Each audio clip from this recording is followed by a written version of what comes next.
পশ্চাতে ফেলিয়া যায় তীরে তোমার বারম্বার। শুভ দুপুর।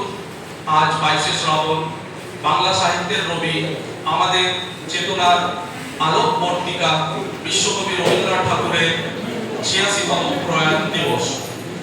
1941 সালে এই দিনে বাংলা সাহিত্য জগৎ হারিয়েছিল তার অভিভাবককে, কিন্তু তিনি হারিয়ে যাননি।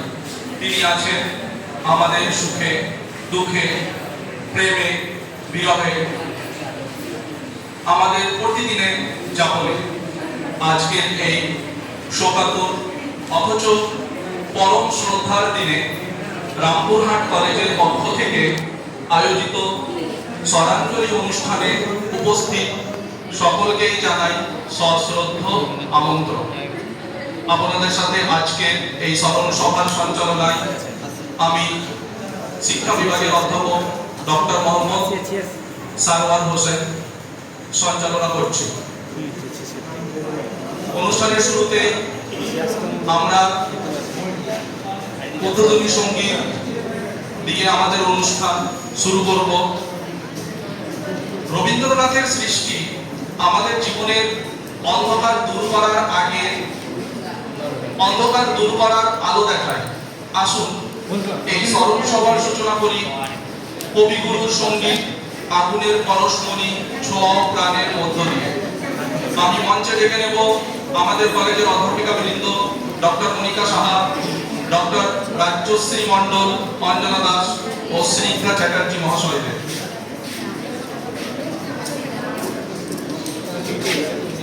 রাজশ্রী রায় হবে।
অধ্যক্ষ মহাশয় ডক্টর প্রবল কুমার সিনহা মহাশয়কে।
মহাশয়কে ওনার বক্তব্য পরিবেশন করার জন্য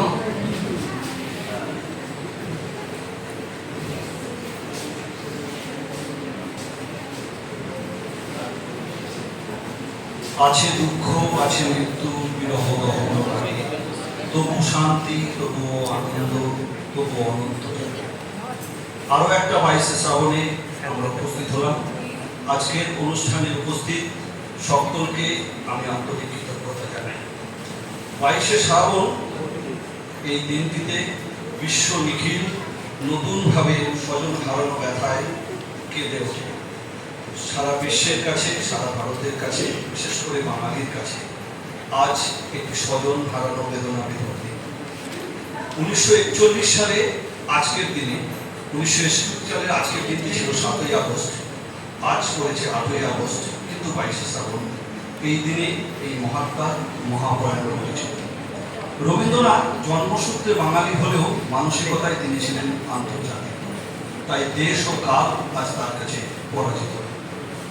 কবি এই পৃথিবীতে 80 বছর বেঁচেছিলেন। তিনি তার জীবনে বহু সমস্যার সম্মুখীন হয়েছিলেন। যখনই মানবতার অবক্ষয় দেখেছি, তখনই দেখেছি কবিকণ্ঠের তীব্র প্রতিবাদ। তিনি এই 80 বছরের জীবনে বহু স্বজন হারানো শোক উপলব্ধি করেছেন। এক কথায় বলতে গেলে তার এই দীর্ঘ জীবনে তিনি তার নিকটাত্মীয় বলতে যাদের বোঝায় সবাইকে তিনি হারিয়ে ফেলেছিলেন। কিন্তু তারপরেও তিনি বিশ্বাস করতেন মৃত্যুই জীবনের পরিসমাপ্তি নয়, একটি পর্যায়ের সমাপন মাত্র। তিনি বলেছিলেন মৃত্যু হলো নবজন্ম, আর যে জন্ম এই জন্মের থেকেও অনেক বেশি আনন্দময়। তিনি জন্মসূত্রে বাঙালি, মানসিকতায় আন্তর্জাতিক, তারপরেও তিনি ছিলেন কিন্তু আমাদের একান্ত আপনার জন কাছের মানুষ। কবিতার সেজুতি কাব্যগ্রন্থের পরিচয় কবিতায় বলছেন, মোর নাম এই বলে খ্যাত হোক, আমি তোমাদেরই লোক, এই হোক মোর শেষ পরিচয়। মৃত্যুকে তিনি কোনোদিন ভয় পাইনি, মৃত্যুকে তিনি আলিঙ্গন করতে বলেছিলেন, কিন্তু তিনি মনে করতেন যে মৃত্যু কখনো জীবনের শেষ সীমানায় আমাদের পৌঁছে দিতে পারে না, এবং আমরা রবীন্দ্রনাথকে সেভাবেই দেখে এসেছি। 22শে শ্রাবণ শুধু একটা দিন, কিন্তু রবীন্দ্রনাথ আমাদের চেতনায়, মননে, চিন্তনে, গানে, কবিতায়, আমাদের প্রতিদিনের আঙ্গিকে তিনিই আমাদের প্রেরণা, তিনিই আমাদের পাথেয়। এই রবীন্দ্রনাথের আজ প্রয়াণ বার্ষিকী, সেই প্রয়াণ বার্ষিকীতে রবীন্দ্রনাথ মৃত্যুকে নবজীবনের সিংহদ্বার হিসেবে ঘোষণা করেছেন, এবং তিনি বিশ্বাস করতেন যে তিনি চিরকালীন থাকবেন। সেই কারণেই তিনি মৃত্যুঞ্জয় হিসেবে বলেছিলেন বলেও আজ তার মৃত্যুর এই 86তম দিবসেও তিনি আমাদের জন্মজীবনে সমানভাবে প্রাসঙ্গিক। কবি নিজেকে মৃত্যুঞ্জয় মনে করতেন, তাই তিনি তার জীবনের শেষ দিকে বলে যাচ্ছেন, তুমি যত বড় হও তুমি তো মৃত্যুরও চেয়ে বড় নও, আমি মৃত্যুরও চেয়ে বড়, এই কথা বলে আমি যাব চলে। আজ গোটা বিশ্বের মতো আমরাও শ্রদ্ধার সাথে আমাদের রামপুরহাট কলেজে কবির এই মহাপ্রয়াণের প্রয়াণবার্ষিকীতে সমবেত হয়েছি। প্রয়াণ দিবসে আমরা তাকে শ্রদ্ধার সঙ্গে স্মরণ করছি। আর সব শেষে সবাইকে নিয়ে আমি এ কথাই বলতে চাই, রবীন্দ্রনাথ হলেন সেই ঠাকুর যে ঠাকুরের কোনো ধর্ম নেই, জাতের কোনো বর্ম নেই, বেদ বাইবেল কোরআন নেই, মন্ত্র বলতে শুধুই গান। সেই মহাত্মার চরণে জানাই শতকোটি প্রণাম। ধন্যবাদ।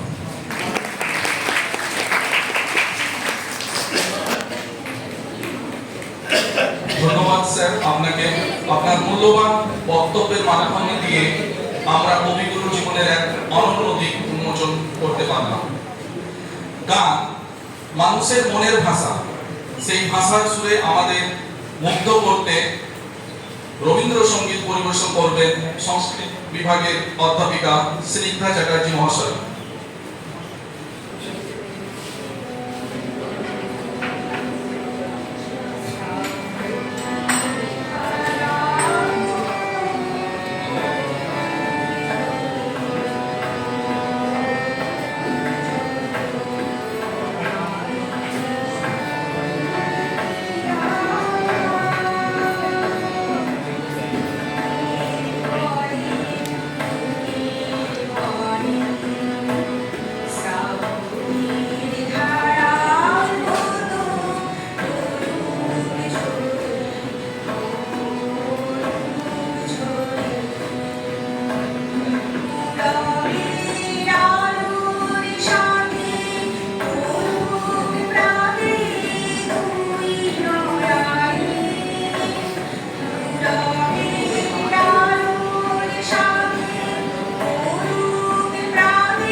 আমি কবিতাটি পাঠ করব। রবীন্দ্রনাথ ঠাকুরের নৈবেদ্যের ৭২ নম্বর কবিতা চিত্ত যেথা ভয় শূন্য, যেটি পরবর্তীকালে গীতাঞ্জলির ৩৫ নম্বর কবিতার অন্তর্ভুক্ত। চিত্ত যেথা ভয় শূন্য, উচ্চ যেথা শিব,